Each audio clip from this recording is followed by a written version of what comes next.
The Mocs to watch in the Tennessee game.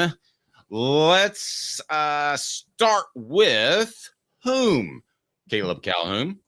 Well, I want to start with this because people are going to try to be like, oh, they have an all SEC, an all Southern Conference defensive lineman and an all Southern Conference offensive lineman and Reed Williams and Marlon Taylor. How could you leave them off? Because you don't watch players in the trenches in this game. I don't care how good they are. I'm sorry.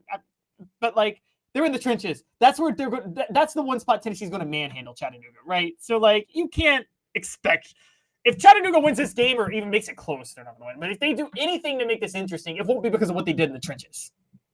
So I very much agree. Tennessee should dominate there. In fact, if this was like the 2022 team, I might argue that you could see a couple different things up front, but I don't think you can see anything up front. No, I totally agree. So with that in mind, number 5 is a receiver named Chris Dormicant.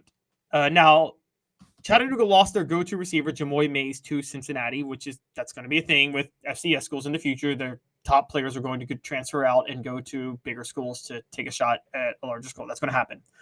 And Rusty Wright went after a all-Northeastern Conference receiver to replace him as the top wideout, a guy from the Stonehill Skyhawks.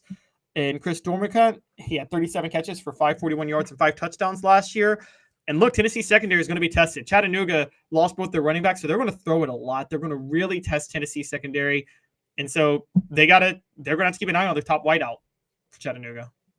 Okay, we got a huge number of people in our YouTube space and also on Twitter. So be sure and share. You can retweet or hit that like and subscribe button. That sets us up for 4 downs because we knocked one of them out as we'll continue to break down the Mocs. By the way, Rusty Wright, their head coach, will join us a little bit later in the show. What down is it, Coop?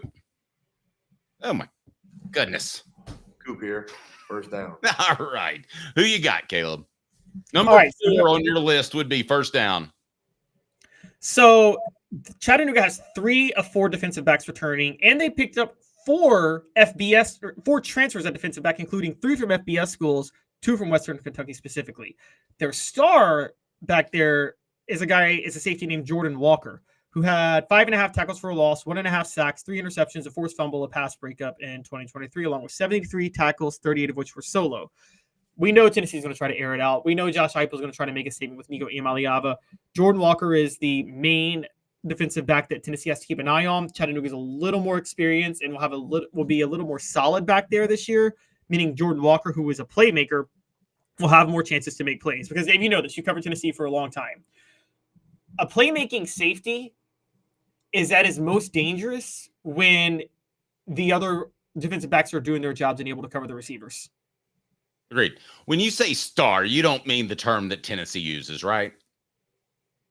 I don't mean by star position. No, not that. No, I mean an actual star. Okay. Because I was just going to ask you, do you hate the Leo star and edge and all that stuff, the things that have come about? Just a quick aside. I hate those things. I don't mind them as much except for the star one. I hate the star one because we already talked stars. Go back to Nickel. One, because Nickelback's one of the greatest bands of all time, and I would love to see them in concert. I think they're amazing. I'd love to see them again. That's just absolutely. They're better than the Rolling Stones. That's okay. Move it on. Cooper Mays here. Second down. The number 3 player you need to watch as we count them down for the Mocs is sticking on defense. Chattanooga has a very dangerous outside linebacker who could cause problems, particularly for Tennessee in the run game, because David just up front will say when Tennessee does run the ball, they want to get the 5-6 yards to keep them honest, but they like to break those 50-yard runs every now and then, don't they? If they can. And Kobe Joseph could cause problems on that. Kobe Joseph had 6 tackles for a loss, 2 picks, 2 pass breakups, a hurry, and 59 tackles last year, 28 of which were solo. Kind of does it all. He is their Arian Carter on a lower level as their outside linebacker, but he can wreak havoc as an outside linebacker, so Tennessee really has to be ready for him. Very good one. I remind you that the show brought to you in part by Newbert Collision Center. Before we get to the next mock to watch. 5th year. The second and third generations continue Joe Newbert's commitment. His vision of what this business needed to be, we still try to live up to that. Joe Newbert Collision Center. Tennessee center Cooper Mays here. Third down. Who's next, Caleb? Number 2 on this list is their returning all Southern Conference receiver, Javin Watley. Now, Javin Watley, he had 55 catches for 977 yards and 9 touchdowns. He's kind of your all-purpose scat back type of receiver, Dave. He's 5'10", 167 pounds. So he's kind of your very sneaky, speedy receiver. This is why Chattanooga went and got Chris Domercan after losing Jamoy Mays, because they need a wideout to take the pressure off him. But Watley will still, because they have the wideout, be very effective in the passing game. And given Tennessee's issues, or not issues, but the questions around the secondary, this is the guy who's going to test them the most. Okay, and the mock you most need to watch? All SEC center Cooper Mays here. Fourth down. Is? The quarterback, Chase Artibus. He is a 6th-year senior. He completed 187 of 298 passes last year. That's 62.75% for 2,672 yards. That's just under 9 yards an attempt, 20 touchdowns, 7 picks. Also had 59 carries for 226 yards and a touchdown. Does it all. Chattanooga, again, lost both their running backs, but they have a good offensive line, and they have elite receiver play for their level, and there's questions at Tennessee secondary. So while they are more of a running team, Dave, I think they're going to try to throw it 40 times a game in this one to really, really test Tennessee. So our poll question, if you want to get on that on our YouTube page, is I expect Nico to play blank than Hendon Hooker. Better, as good, not as good first year. Okay, so I ask you this particularly with the mocks, and I'll give you an update on where that stands. But what do you think of this secondary? Again, everything's relative. I mean, this is Division II football. Okay, so everything's relative. But what do you think of this secondary in particular in Nico's, it's not his first start, Nico's first game of the season with a full offseason as the guy under his belt? Well, I actually think I've always said this with FCS level play.